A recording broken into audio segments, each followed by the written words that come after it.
The jungle was awake, but not yet loud. Shafts of golden dawn pierced the thick canopy, falling in broken beams that lit the mist curling between trees. In this dim light, the world seemed to breathe in a rhythm older than memory. The hum of cicadas, the distant cry of hornbills, the rustle of leaves stirred by monkeys leaping overhead. Somewhere deeper inside the forest, water moved lazily, the bend of an ancient river hidden beneath heavy green. From the outside, it looked calm, but the jungle's silence was never empty. It was waiting, watching, holding its secrets close to eye. In the heart of this green cathedral, a baby gorilla clung to its mother's fur. Its tiny hands, soft yet determined, pulled at her dark coat as if climbing a mountain. When it reached her shoulder, it puffed out its little chest and beat it with tiny fists, producing only a muffled thump, a child's first attempt at courage. The mother sat steady, her eyes dark pools of patience, letting the infant test its strength against the world. Every so often she turned her head, brushing her cheek against the baby's in a wordless reassurance. "I am here. You are safe." Above them, the silverback watched. His massive frame seemed carved from stone, his muscles shifting beneath black fur as he adjusted his seat on a fallen log. Sunlight struck the scar that cut across his broad chest, a reminder of past battles.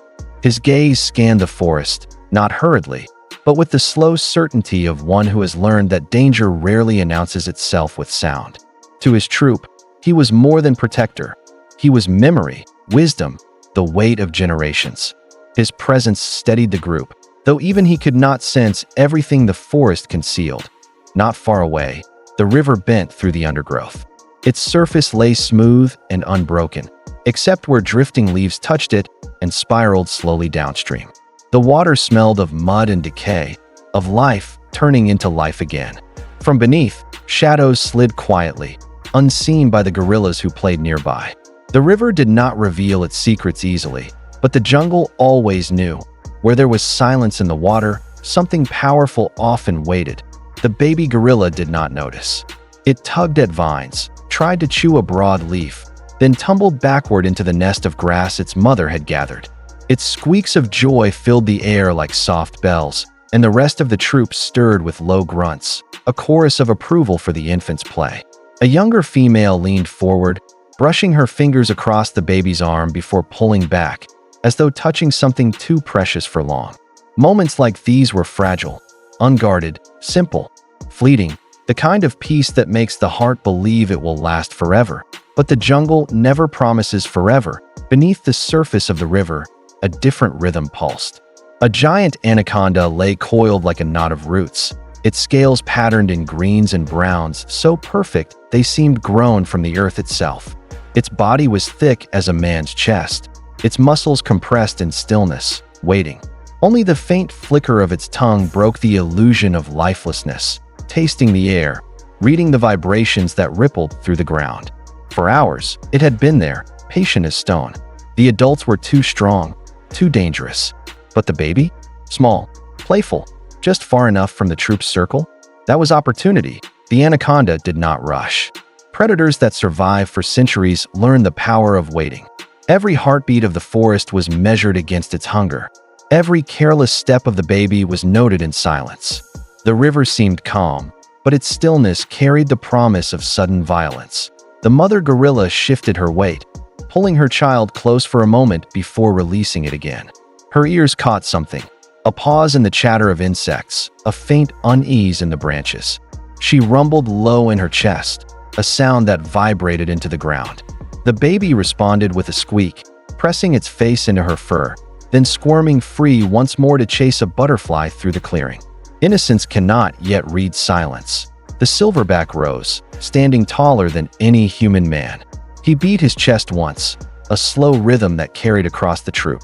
It was not a warning, not yet, just a reminder of who he was, a reassurance to his family that their fortress still stood.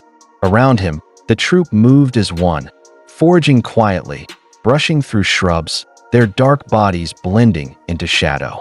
They were a family shaped by patience and strength, bound together by instinct and love.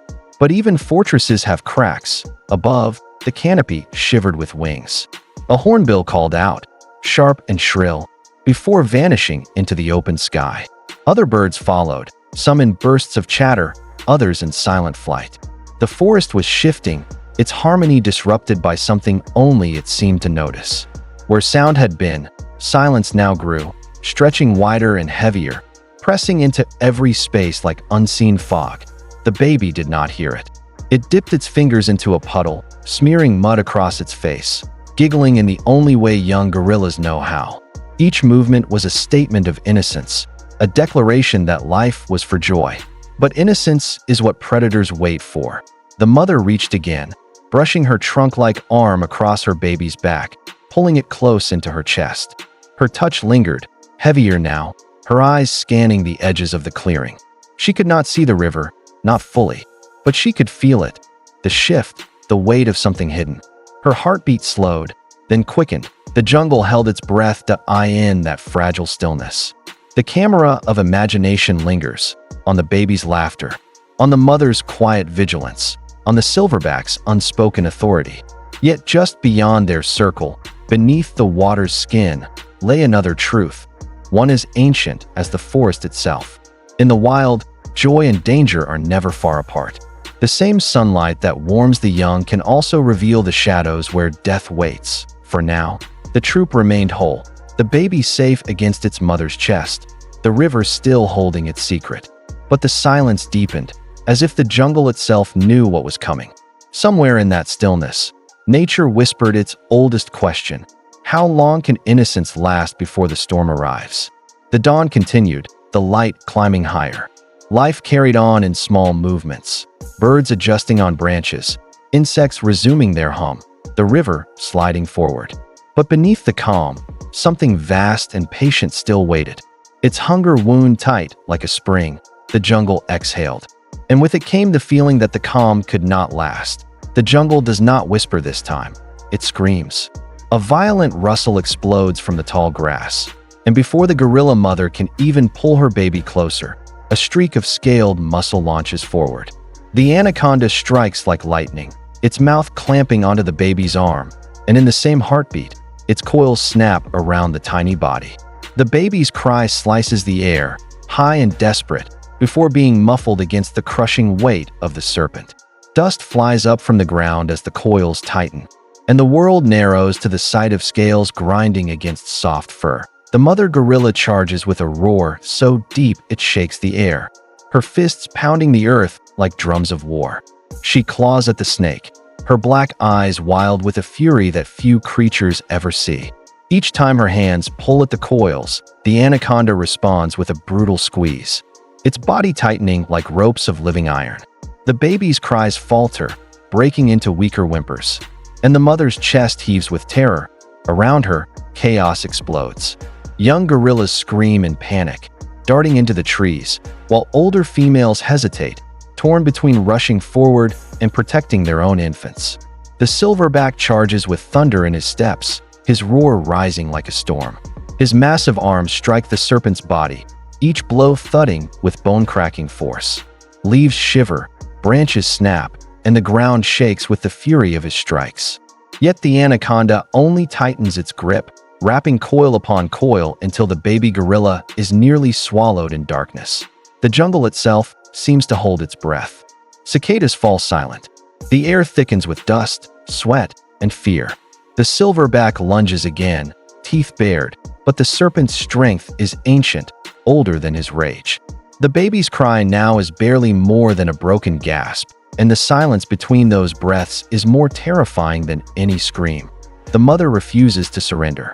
She hurls herself onto the coils, biting, tearing with every ounce of desperate strength, her eyes locked on the small hand of her child that still twitches above the snake's body.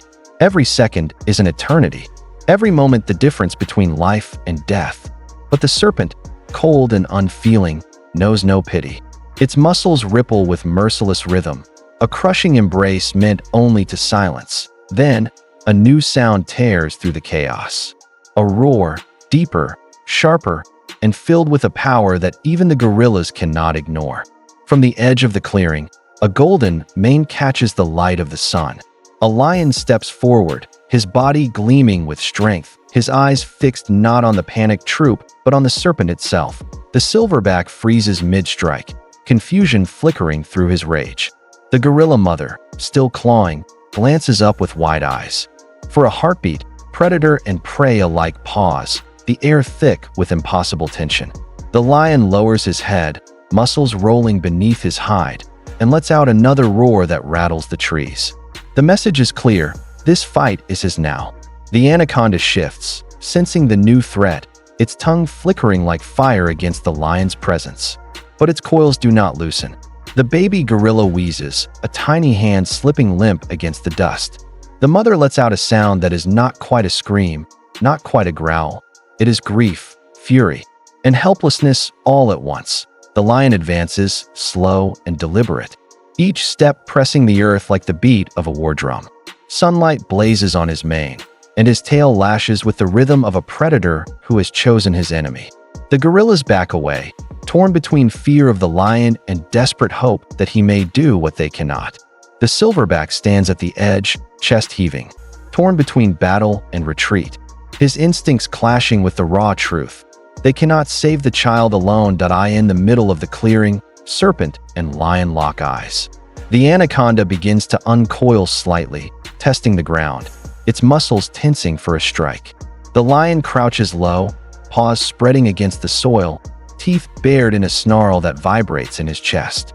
The baby gorilla, still wrapped in crushing loops of muscle, lets out one final weak cry, so faint it barely stirs the dust, and then the lion leaps. His body crashes into the coils with an explosion of force. Claws tearing through scales, jaws snapping shut on the serpent's thick midsection. The anaconda writhes violently, releasing one coil as it tries to twist around this new attacker. The mother gorilla seizes the instant, pulling desperately at the loosened loop, freeing her baby's fragile chest enough for air to rasp through. The serpent whips its tail, slamming the lion against the ground. Dust sprays into the air. The lion roars through clenched jaws, refusing to let go, his teeth grinding deeper into muscle and sinew. The anaconda whirls, its body a storm of scales, lashing and crushing in every direction. Gorillas scatter to the trees, screaming. The silverback stays low, eyes burning, ready to strike if another chance comes. The mother shields her baby, holding him tight as the coils loosen, then tighten again. Caught between two titans locked in war. The baby coughs weakly, his small chest rising and falling. A fragile rhythm that pushes the mother to stand her ground even as the battle rages inches away. The lion digs deeper, claws ripping, his roar mixing with the serpent's hissing fury. The anaconda coils around his body, squeezing with the same crushing strength meant for the gorilla. The lion's ribs creak under the pressure, his breath forced into ragged bursts. For a moment, it seems he may also fall victim to the serpent's relentless grip, but lions are not built to surrender. With a final surge, he twists his head, driving his teeth deeper into the serpent's flesh. Blood stains the dust. The anaconda convulses, its grip faltering, its coils unraveling in spasms of pain. With a desperate heave, the lion rips free and slams the serpent against the ground. The jungle erupts with noise again. The cries of gorillas, the roar of the lion, the hiss of the serpent writhing in agony. Dust spins in the air like smoke after a fire. The baby gorilla lies weak but alive, cradled in his mother's arms. She rocks him gently, her chest trembling with sobs that have no sound, only motion. The silverback steps forward, his massive body casting a shadow over the scene. He does not attack the lion. He does not need to. The message is clear. For this moment, the enemy of their enemy has become something else. A savior written in golden mane and bloodied teeth. The lion stands tall, chest heaving, his face streaked with dust and crimson. He does not look at the gorillas. He does not demand thanks. His eyes remain fixed on the serpent, now broken and writhing, its power spent. And then, with the dignity of kings, he turns his back on the troop and walks slowly into the brush, his mane glowing like fire before fading into shadow. Silence returns, heavy and absolute. The mother cradles her baby, pressing her face to his tiny chest, listening for the heartbeat that still thumps, fragile but alive. The silverback rests a hand on her shoulder, his deep rumble like thunder far away, a promise that they are still a family. Above, the canopy sways gently, as if exhaling. The dust settles. The jungle, once screaming, is quiet again. But in that quiet, something has changed. The gorillas will never forget the serpent's cruelty, nor will they forget the lion, who broke the order of predator and prey to save a life not his own. The baby stirs weakly, a hand twitching against his mother's chest. She holds him tighter. The jungle holds its breath once more. But this time, in relief, the clearing is still shaking from the fury of battle. Dust hangs thick in the air, glowing in shafts of sunlight that pierce through the jungle canopy. Every creature seems frozen. Every bird, every insect, every trembling gorilla, as the lion's body slams once more into the python. The sound is a thunderclap of claws against scales, of bone grinding against earth. For a heartbeat, all is motion, coils thrashing like whips, golden fur blurring in a storm of teeth and power. Then, a sudden shift, the python jerks violently, its grip breaking, its massive body writhing in pain as the lion tears free another length of flesh. The serpent lets out a low, guttural hiss that echoes across the riverbank. It twists, desperate, trying to regain its deadly hold. But the lion is relentless. His muscles ripple with each strike, claws ripping, jaws locking, until at last the coils slacken. The grip that had been a prison loosens into nothing more than trembling loops of scaled flesh. The python shudders once, then begins its retreat, its body sliding back toward the river. Slowly, almost like a shadow dissolving into twilight, it vanishes beneath the black water, leaving only ripples and blood-stained foam behind. The jungle does not cheer. It exhales. The violence drains from the air, leaving silence heavy as stone. The gorilla mother collapses to her knees, chest heaving, her trembling arms reaching for her child. For a terrible moment she hesitates, afraid of what she will feel, of what she will find. Then she gathers the baby into her arms. The infant gorilla is limp, his fur damp with sweat and dust, but his chest rises in a fragile rhythm. His tiny fingers twitch against her chest, and the faintest whimper escapes his mouth. Relief floods through her in a soundless cry as she presses him tighter against her, rocking gently, as if her heartbeat alone might shield him from the memory of coils. The silverback approaches. His massive form casts a long shadow across the mother and child. He lowers his head until his forehead nearly touches hers, and then a deep, rolling rumble escapes his chest. It is a sound older than words, a vibration that spreads through the troop like a prayer. It is mourning for the terror they have witnessed, but also gratitude for the life that has been spared. One by one, the others answer, their voices low, solemn. Carrying into the forest, the lion stands apart. His mane, once blazing gold, is now matted with blood and dust. His sides rise and fall in heavy breaths, each exhale rasping through his teeth. His flanks bear deep gashes where the serpent's coils crushed and scraped against him. Yet his eyes are calm, steady, unreadable. He does not look at the gorillas with hunger. He does not advance with dominance. Instead, he lifts his head toward the horizon, as if hearing a call only he understands. For a moment, predator and prey share the same space without fear. The gorillas do not flee. The lion does not strike. There is only the fragile silence of survival, a fragile thread stretched across species, across instincts, across the eternal rules of the jungle. The baby stirs weakly, and the mother lowers her face to brush her nose against his fur. His breath warms her chest. The silverback steps back, giving her space, his eyes burning with something close to awe. He, too, watches the lion. For all his strength, he knows the truth. It was not his fists, not his rage, but the lion's intervention that turned the tide. The lion takes one step into the tall grass. His tail flicks once, scattering dust into the sunlight. He does not wait for thanks, nor does he ask for it. His kingdom is not here. His duty is not to them. Yet his actions linger like a scar in memory, a reminder that even kings of the savannah can choose mercy. With slow, measured strides, he vanishes into the swaying gold of the grasslands, until only the rustle of leaves marks where he walked. The gorillas remain still long after he is gone. The baby lies against his mother's chest, his heartbeat fragile but growing steadier. She rocks him slowly, her wide eyes softening as the storm inside her begins to fade. Around them, the troop gathers in a circle, a shield of family, bodies pressed close in silent unity. The clearing looks different now. The earth is torn, marked with deep scars where the serpent's coils dragged and the lion's paws struck.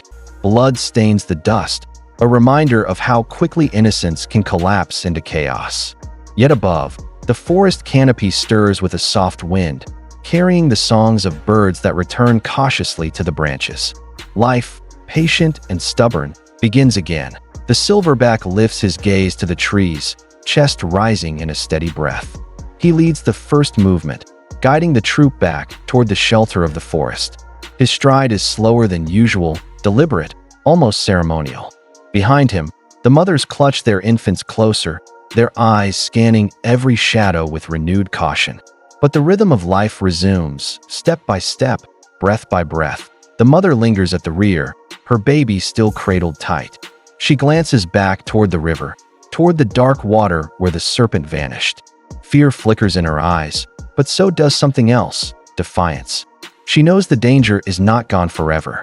The jungle is never free of its predators. Yet she also knows that love, devotion, and courage are weapons as sharp as claws and teeth. She presses her lips gently against her baby's head before following her family into the trees. As the sun begins its slow descent, the clearing grows quiet again. The dust settles. The blood dries. Only the marks in the earth remain, scars carved into soil that will one day be hidden by grass, then forgotten. But the memory will live in the troop, carried like a story, a lesson whispered in the low rumbles of their voices, that on this day, survival came not only from their own strength, but from the unthinkable mercy of a predator who chose to fight a serpent instead of a child. And so, the jungle exhales. Life flows forward, indifferent yet eternal. But for those who lived through the coils and the claws, for those who felt the fragile heartbeat of a child return, the meaning is clear. In the wilderness, mercy and violence often share the same breath. The baby gorilla sleeps now, his tiny chest rising and falling in rhythm with his mother's. Her shadow covers him, a shield of fur and devotion. The troop disappears into the forest, their shapes swallowed by leaves. And once again, the jungle holds its breath.